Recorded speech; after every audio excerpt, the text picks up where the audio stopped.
Today's Animal Spirits is brought to you by WealthBox, the number one rated CRM software for financial advisors. Obviously, the most important thing for financial advisors is managing those client relationships. Tens of thousands of financial advisors switch to WealthBox. It's very easy to do. Obviously, if you're a financial advisor with dozens, hundreds, maybe thousands of clients, depending on the size of your practice, managing those client relationships, when to check in, when to do certain tasks, that's the most important thing of your day job, right? If you want to experience WealthBox firsthand, sign up for a free trial or schedule a one-on-one demo. See how WealthBox can transform your practice. Visit wealthbox.com to get started. Again, that's wealthbox.com to learn more. Welcome to Animal Spirits with Michael and Ben. My co-host Michael couldn't make it today, but I do have a very special guest. He's an author, blogger, entrepreneur, speaker, probably a few more things. Seth Godin, thanks so much for being here. Thanks, Ben. It's great to see you. I've been reading your stuff for years and years and years and listening to your talks. And as a fellow content producer, I'm not nearly as prolific as you, but I write a blog, I do a podcast, YouTube channel, all that stuff. I'm always impressed with the amount of content that you're able to produce. I know it's not easy, writing religiously. 20 plus books at this point? Does that sound right? So far, so good. Okay, Yeah. The daily blog posts. People ask me all the time, how do you constantly come up with content? I'm not going to ask you that. But I do want to know, like, how did writing become this medium for you that you do on a regular basis? It's just me. I have no assistance, no help. And in my high school yearbook, my English teacher wrote, "You are the bane of my existence and you will never amount to anything." And Wow. in college, I took exactly one English class. What I found is that talking clearly and being able to explain myself was a useful way to help bend the system, to help show up, to make a difference. And writing, for me, is just writing down what I say. So what I say to people who are challenged by writing is learn to talk better and then write that down. And I was lucky enough to work with Isaac Asimov at the beginning of my career and the end of his career. He published 400 books. And what he taught me is every morning I sit at this typewriter and I have to type for 5 hours. It doesn't have to be good. I just have to type. And he said, if you do that, no matter how hard you try, some good stuff is going to slip through. Yeah, I like that. I looked at my WordPress draft folder the other day. I have 300 unpublished blogs on there that I started writing, and I just didn't want to put them out in the world. But I think even better, I think it's kind of a muscle that you can improve upon. I was going to ask you this. You've done a lot of TED Talks and presentations. I'm curious if writing makes you a better talker or vice versa. Is it both? Because I started blogging first, and then I got into the podcasting thing, and it was hard for me. I'm not a natural speaker. Some people I think just have that. I don't, and it took practice for me to become a better writer, and it took practice for me to become a better talker as well. Do you think that those two go hand in hand? Public speaking is not the same as talking. And I find that my books, I don't like being a hypocrite. I don't think most people do. And so I think my books make me better. I write sometimes aspirationally and say, I'd like to become this archetype that I'm talking about. So I try to live up to that. Public speaking is a craft unto itself. Public speaking is way more about the pauses and the interactions you have in the invisible space between you and the audience than it is about the text. Because if it's just about the text, why don't you just send everybody an email and stay home? Right. I have never really loved giving speeches, and it's something that I've had to grow to love, and it's something that I think, again, you can get better at. But I get this feeling I know why comedians love getting up on stage and getting the sense of the crowd, because once you figure out that you have a good story that hooks people in, or maybe a good quip or joke, and you've used it a few times and you know it's going to work, that is the best feeling, isn't it? When you feel that connection with the audience, there's nothing like that. It's true. I haven't been on a plane for work in 4 years, and I miss that feeling because I do virtual talks all the time. But when you're doing a virtual talk, your whole affect changes because you're talking into the ether and nothing's coming back. Yes, I agree. That was a weird thing to get used to during the COVID period for me. So when I was tasked with writing my first book, I talked to a more established author to get some advice.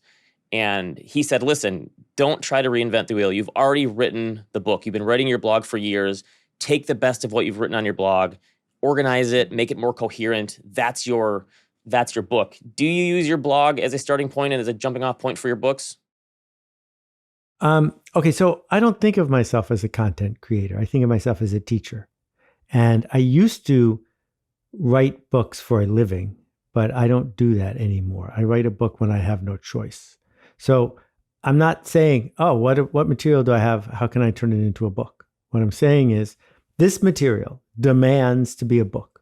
Even though a blog post will reach 10, 20 times as many people, a book, the new book, This is Strategy, exists so that people will have a conversation about strategy. Because if you hand someone a book, they have to respond to it in some way. Whereas when a blog post or a tweet or a TikTok lands, you can just go on to the next one. And I have done several collections of my blog posts. And what I have found is that they're good for my sense of longevity and knowing that there's going to be a thing on a bookshelf. But most people don't go out of their way to buy a collection of blog posts. I love the new book. One of the things I love about it is I really love short, digestible chapters, right? And this book feels like it's kind of a series of short blog posts. And what I love about it is, I'm an investor guy, so I'm constantly preaching the benefits of diversification. And I feel like your book is diversified in that there's wisdom in teaching, but there's also stories and anecdotes and history and examples and almost like mini case studies on businesses. Where do you get all this from? Is it just experience? Is it reading? Are you constantly jotting these things down? How do you take all this? Because you weave these stories and they're different stories as well. So how do you put it all together and get all these things from these different places? So if I see something in the world and I don't understand it, I can't just walk by. I need to understand how a refrigerator works, and I need to understand why that stock just went up when there's no good reason for it, right? I come up with an explanation. I don't have the time or energy to make sure every one of my explanations is correct, but at least it's interesting. And my explanations become blog posts. That's where the blog comes from. I saw something that didn't make sense. I try to explain it. And the stories come from once I start down a path of trying to explain things to people. I look for things in the world. I don't know if that thing is going to be the story I'm looking for, but I know there's a story there. And sometimes I will write a whole section because I found a story, not vice versa. One of the things that you've taught me over the years is the fact that marketing is everything and how that is more important than ever these days. It's the work you do, getting a raise, getting a new job, getting a promotion, starting a new project, anything I guess finding a spouse, you're constantly marketing yourself, whatever you do. It took me far too long in my career to realize this. I am not the natural salesman, right? The story of the guy who could sell a ketchup popsicle to a woman wearing white gloves. That is not me. I have some people that I work with who are those, they're just seem like they're born with it. And I'm not saying they don't work, but I am an introvert at heart. And someone once told me a while ago that blogging is sales and marketing for introverts. I think that's why I first started blogging in the first place, because I feel like I had something to say. I didn't know the right medium for it. So I started that more than a decade ago. So what advice do you have for people who are like the younger version of me, who are introverts with an aversion to sales? And that's such a big part of everything you do. It's going to be a long time before I get the story of the ketchup popsicle out of my head. That was beautiful. Thank you. Okay. I think we need to be really clear about what the words mean because they're getting in the way. Sales is not hustle. Sales is not pushing something onto something. That's what I always thought. That was my problem, is the used car. Like, I don't want to be that. Right. Well, that's not sales. That's a different thing that some people call sales. And so the ketchup popsicle guy isn't our avatar for a good salesperson. Good salesperson simply creates the conditions for somebody to get what they want because they allow them to feel comfortable going ahead to get what they want. And marketing is not spam, and marketing is not a commotion. Marketing is a bigger, more universal version of sales. Marketing is, how do we tell a true story that spreads? How do we create the conditions for people to find what they are looking for? So a great marketer and a great salesperson is sort of invisible. You don't notice that Patagonia is doing marketing. You just say, well, I love Patagonia stuff.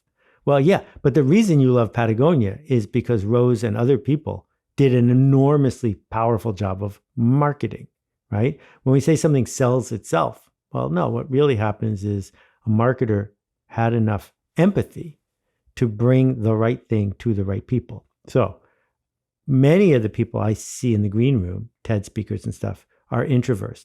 I, left to my own devices, do not walk up to people and talk to strangers all the time. That the way you show up on stage, Susan Cain, whose talk is about being an introvert, her TED talk has been seen by more than almost any other. She showed up with energy for that group and then went back to being who she needed and wanted to be off the clock. So what it is to be a professional is not, oh, I'm a surgeon, I feel like cutting people open, I like that. It's, I can do my work and be of service and save lives, and then I can get out of the operating room and go to the next thing. So if you're not eager to glad hand people and make a commotion, that's great. You might be a fantastic marketer. You just don't have to spend your time doing things like slapping people on the back. That's a myth. So the way that our firm has been built up, so we're in the wealth management space. You don't know anything about us, but we've built our whole firm on, I guess, I like the way you put it. We call it content, you call it teaching. And so we've put our thoughts out into the world because financial services is a trust-based business, right? There's no good that we're producing. We're not manufacturing something. We're giving a service to people that want or need it. And so we've done, our whole firm is based on, we have no sales or marketing team, right? That like a normal firm would have. We write blog posts where we provide context and we answer people's questions. We do podcasts like this. We have people go on TV to talk about it. And we're not predicting the stock market is going to be here next week. We're trying to provide context for people, long-term thinking, and give people sane advice when there's often an insane amount of stuff that comes out of the financial services industry. And so we've built this firm on the back of it, and we have, a dozen people probably who are constantly trying to put their thoughts out into the world. And so we get questions all the time from other financial advisors and wealth managers saying, I want to produce content like you guys do. What do I do? And the funny thing is a lot of them are trying to build an audience. How do I build an audience, right? And my first advice is usually don't build an audience, answer questions for people. So I'm just curious what advice you have for people in the services industry that are trying to build trust. What's the best way to do that when you have all these different avenues to explore now and ways to get information out to people? Okay, so now we need to talk about systems. And it's, Animal Spirits is a pretty fantastic name for a podcast, but Spontaneous Optimism would have been an even better one, which is from the same quote from Keynes. And Spontaneous Optimism helps us see that human beings at their best are not Mr. Spock. Human beings at their best are looking for threads of trust and connection and interest and delight and grabbing them. And over time, we weave those threads together into our lives, but we're not sitting here looking at the last basis point. So when someone wants to show up with information, whatever, we need to begin with who's it for and what's it for. What is the change you seek to make? And if you do it selfishly, which is, my boss says I got to get my name out there. How am I going to hustle to get an audience? You're going to give yourself away immediately, right? And manipulating people doesn't help you get anywhere because in this world, you need to be at it for more than a few weeks. Otherwise, you're running FTX. And so what we're seeking to do instead is say, there are people. They're not my audience. There are just people. How can I arrive for a group of people within a system, a media system, a financial ecosystem, where they would miss me if I were gone? And so a specific example, it turns out, I didn't know this, that the people who install swimming pools sometimes are a little shady. Every industry has people like that, but the swimming pool industry apparently had more than normal. And this guy started a blog 20 years ago. And all he did was reveal every single secret of the bad guys in his industry. Every single scam, every come on, every bait and switch. Each blog post just did it bit by bit. And his shadier peers were not happy with this. But anyone who was searching for insight in the pre-ChatGPT world about buying a swimming pool, sooner or later ended up at his blog. And the question then is if you lived in wherever, Pennsylvania, and you needed a swimming pool, who are you going to hire to put it in, right? Well, it's pretty clear. The person who just told you how all the shady people do their job. So there are niches upon niches upon niches where you can show up and not say, how do I selfishly get attention? But show up and say, where are the people who need a tour guide? And what can I show them that I have expertise about? Not to manipulate them, but to service, to be of help. I love it.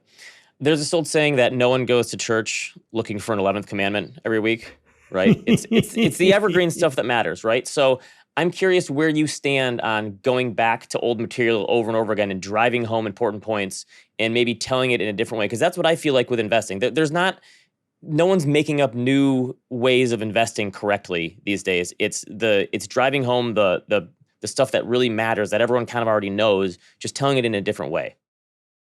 Okay, so now we're getting back to this spontaneous optimism, animal spirits thing. There's a difference between knowing it and doing it. And, the TLDR culture of too long, didn't read, mindless clicking on the internet isn't going away. It's getting worse. And people who have a body of work that is consistent and useful have to resist that temptation of, oh, here's the new flavor. So I would say, for example, my blog is 9,000 posts so far in a row, and I've probably only blogged about 50 different things. And there are lots and lots of ways to look at these 50 different things. The same way everyone eats every day, but there's a lot of food in the world. And different flavors of food are interesting, but they're still basically the same foods. So human beings are looking for a new way in to basically distract them from the things that are distracting them so they can get back to what they should be doing. And consistency isn't boring, not if you're good at it. You've been writing books for a while. First book was in the early 90s, I want to say, or is that wrong? Well, I was a book packager. So my first book was in 1986, Business Rules of Thumb. I think there was a Warren Buffett quote in it. And I did 120 books, sometimes with my name, sometimes with other people's names. I did the Stanley Kaplan Test Prep books, the Business Almanac, books with Jay Levinson. And then I became a quote author in 1999 with Permission Marketing. So that was 25 years ago. So I'm curious, you said you haven't been on a plane in a while, so maybe you like this better, but I'm curious what you think of the podcasting tour like this when you're trying to market a new book.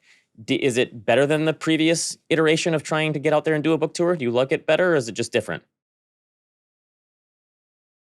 When you find an extraordinary host like Ben and you're able to talk to him like a person, what could be better than that? I could do that all day long.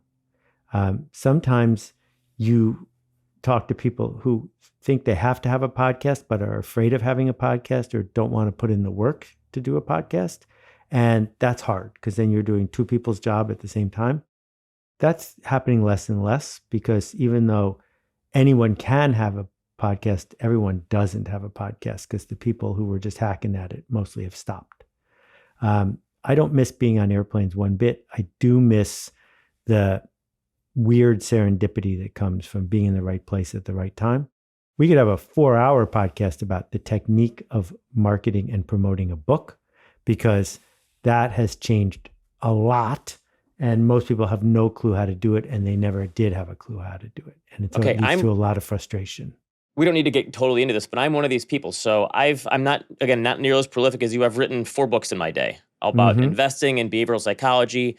And I have a great idea for a new book. It's my favorite idea of any book that I've, and you mentioned, like sometimes you just have to write it. And I did the outline. I did all the chapters together. I'm probably 60% of the way there. And I've never dealt with procrastination in my life. It's never been a problem for me, being a procrastinator. For whatever reason, I'm procrastinating on finishing this book, and I can't get myself to get over the hump. And honestly, I think one of the reasons is I love the process of writing. I don't like the process of doing this self-promotion for a book. That's the part that scares me. I'm just, again, back to the introvert thing. That's not who I am. And I know you have to put yourself out there to do this. Do you ever get this, not like writer's block, but do you ever get that thing where you get kind of hung up on something like this? Well, first, congratulations on having the best idea you've had. Second, congratulations on caring enough about it that you're feeling resistance, which is what my friend Steve Pressfield calls it. So I wrote a book about this called The Practice. Steve's book about it is called War of Art. For Yeah, I anybody love who that is book. Very good. confronting a challenge, I recommend both of those books. Here's the thing. The act of publishing a book is difficult and becoming less and less attractive. The book industry after 500 years is dying, and it's dying fast. More books are being published than ever before by a factor of 40. The typical laydown for a book from a New York publisher has gone from 20,000 books printed and distributed the first week, average, to 175. Think about that, right? And so what I say to people who have a book that they love to write is write the book and just give it away. Write the book, make it a PDF, and post it. If it's great, it'll spread. If it spreads, it will pay dividends. If it's not great, it won't spread and no one will know. But you don't have to go through the public display of confidence and conversation to persuade people who don't buy books to buy a book, because you already have an audience. You already have people who trust you and give you the benefit of the doubt. It's enough. And the idea that you have to please your publisher, that's sort of old-fashioned. Yes, that is one of my hangups. Is I've never had a good experience of any of these books with that process with a publisher. Right. There's constantly people turning over, and the people who published my books in the past have left. I noticed you use this new publisher. What is it? Authors Equity. Correct. So is that a new way of doing things? To be honest, that was a new one to me. Yeah, I'm their first official book, and it's run by some extraordinary people, one of whom used to be the president of Penguin Books. Okay. And they don't pay advances. They have a radically different model, but mostly they're my team. I don't feel like they're my customer. I'm doing nothing to make sure they're happy. I'm doing things to make sure my readers are happy. Like I made this collectible chocolate bar, and like what other publisher says, yeah, sure, go ahead, make a collectible chocolate bar. So for me, the craft of this is, how do you create an artifact that 10 years from now, someone's going to bump into and say, I'm really glad you wrote that. And they're going to talk about something in the book you don't even remember writing. And, that's the magic of this medium, is it sticks around. So we have to raise the stakes to write something that's worth sticking around. All right, let's talk strategy. So you talk about how strategy is not like a goal. It's not a list of tasks. It's like this urgent versus important kind of thing. It's like the choices we make. So as an investing guy, I view your definition of strategy a lot like an investment plan or investing philosophy. Because people always say, like, what should I invest my money in? And the whole point is you can't invest your money without a plan. It's not like a portfolio is not the same thing as a plan. Correct. Your funds and your securities and your stocks and bonds that you hold, that's not a plan. A plan is what am I going to do in the decisions that I make? Is that a fair way to describe your definition of strategy? Yes. And great financial planners are strategic, and mediocre financial planners are tactical. Yes, exactly right. I love it. And I love how you talk about the difference between like getting the big things right versus the details. In one of your other books, you talk about someone had a chance to ask Stephen King a question about writing, and they said, what kind of pencil do you use? It's kind of like you're starting a business, and it's like, what kind of business cards should I have? I guess the problem is I'm constantly preaching the virtues of long-term investing and staying the course and being a long-term, thinking and acting for the long term. And one of the things that people have always said in the finance industry is just ignore the noise, right? The short run stuff, just ignore it. And I think it's never been harder to do that because the noise is it's a fire hose. So how do you do that in today's day and age where it's literally impossible to avoid the noise because it's sitting in your pocket every day? Okay, so the strategy of being a long-term investor says, I think that there is a system at work. It's been at work for over 100 years. And that system is productivity begets productivity. That system is that democracy begets democracy, that markets beget markets. And that if we strap in and lower our transactional costs and focus on a very long-term trend, we will come out ahead. That is a strategy. There's another strategy that says, D.E. Shaw's house is just down the street from me, and it's this extraordinarily large, ridiculous thing. And his strategy is there are all these discontinuities in the market, but they only last a second or half a second. And my entire model is going to be to take advantage. So those are totally different strategies. Either one might be right, but you announce what it is. And then the question is, what data are we going to incorporate to fuel our emotions and our attention? What they teach you in science class is what significant digits are. A doctor doesn't care if your temperature is 98.6 or 98.7. It doesn't matter if it's 98.6 or 98.7. And more resolution of the tenth of a degree is not helpful. And that's why thermometers, even though they're digital, do not have more digits in them. Not helpful. So if you're going to be a professional about your personal finance, part of that work is don't read that stuff. Don't subscribe to Barron's.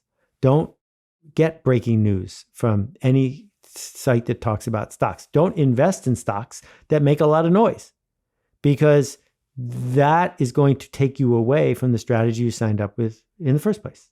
Right. Filters are more important than ever. Correct. I could have just said that in 4 words. Yes.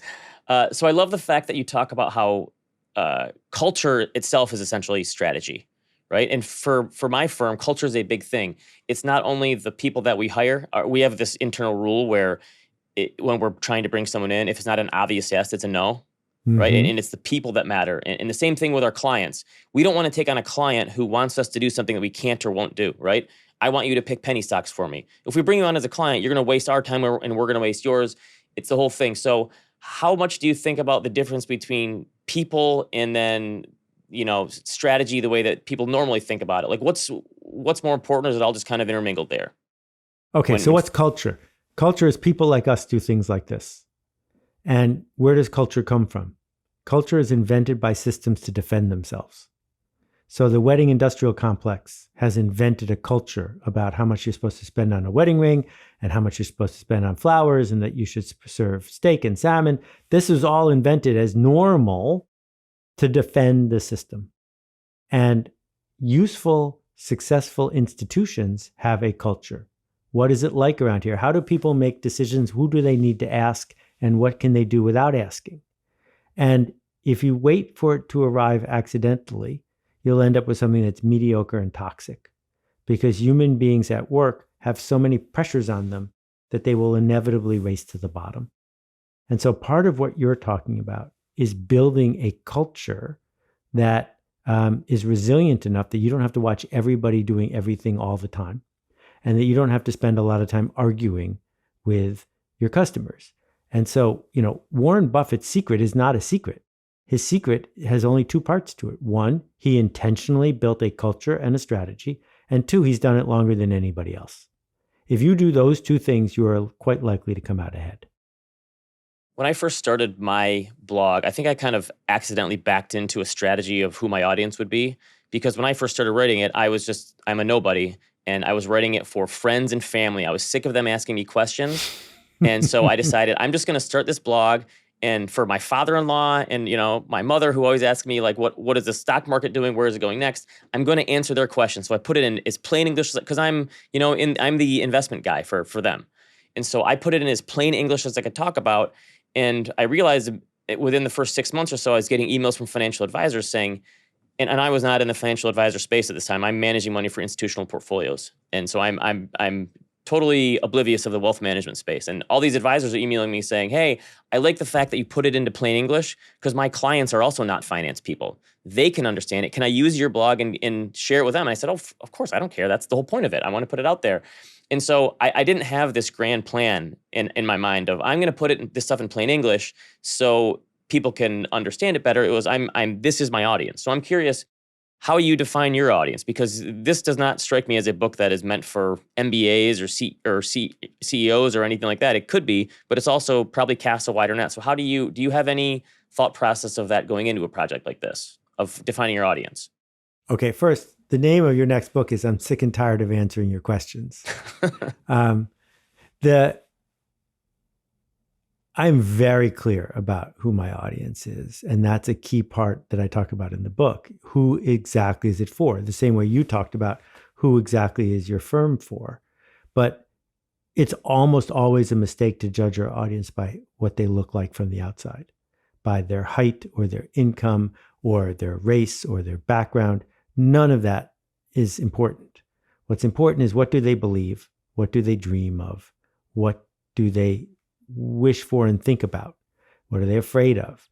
So my audience are people who, A, are curious and eager to satisfy their curiosity, B, seek to make a change in the world and aren't willing to just be a compliant cog in the system, and C, get satisfaction from telling their friends. And so, like you, my blog started with 10 readers, and I have never promoted it. It has gotten to where it has gotten because I write blog posts so that people will share them. Because what happens is, I'm telling my readers something they probably already know, but I do it in a way that if they send it to their friends, their status will go up because they're helping their friends decode something.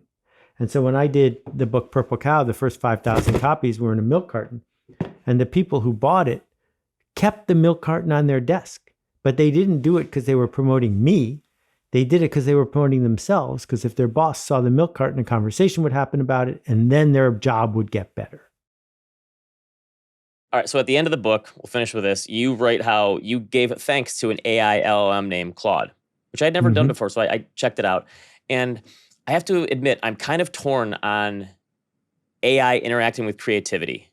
On the one hand, I want the Scarlett Johansson, her assistant in my ear all the time. That's my whole dream with AI. If I just get the AI assistant in my ear that can help me become more efficient, that's great.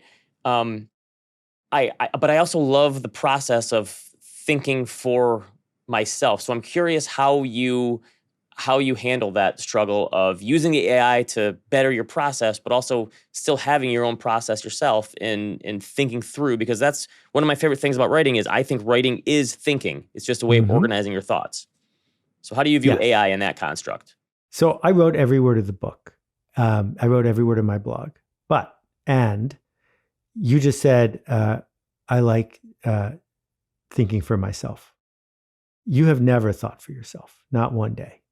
You have inherited thousands of years of culture. Every book you've read, every interaction you've had, all of it was done by somebody else, and you have interpreted it to become you. So Claude, if you use it properly, is a librarian. I will upload 6 of us wrote a 40-page business plan over the course of 5 months. I uploaded it to Claude and I said, please analyze this business plan, highlight the contradictions, and ask 10 hard questions about it. And in less than a minute, it gave me an MBA quality analysis. Clearly, we're all better off because I asked it that question, right? So if I say to Claude, I just came up with a list of 6 system traps, 6 things that can happen where systems create negative effects. Did I miss any? And it will say, here are 5 you missed. And it turns out that 3 of them are junk, but two were mind-blowing. Well, that's not cheating. That's the work. And so it makes me think better because finally I have a tireless assistant who will challenge me without ego. I like that because when I write a book, I send it off to 4 or 5 people I trust and I say, what did I miss? Right. Or what can I take out? And that's the whole point. And I like how you asked it to ask questions. All right, the book is called This is Strategy, Make Better Plans. By the time this comes out, the book will be out. I love it. I love the format. I love the diversification of content. I read the entire thing in a single day. Such an easy read. Anything else you want to promote here? I guess you said you don't promote your blog, but I will promote it. Seth's blog, I read it every day. Thanks for coming on, Seth. This was a pleasure. Well, Ben, I appreciate the time. The one thing I want to promote is simple. If the work you're doing is important, find somebody else. Commit to each other to meet once a week for 2 months to tell each other about your strategy. Because if you know that every Thursday you got to get on a call with Ben and say, hey, these are the decisions I made this week, you're going to make better decisions. That's why I wrote the book, to have the conversations. I love it. Thanks, Seth. Thanks, Ben.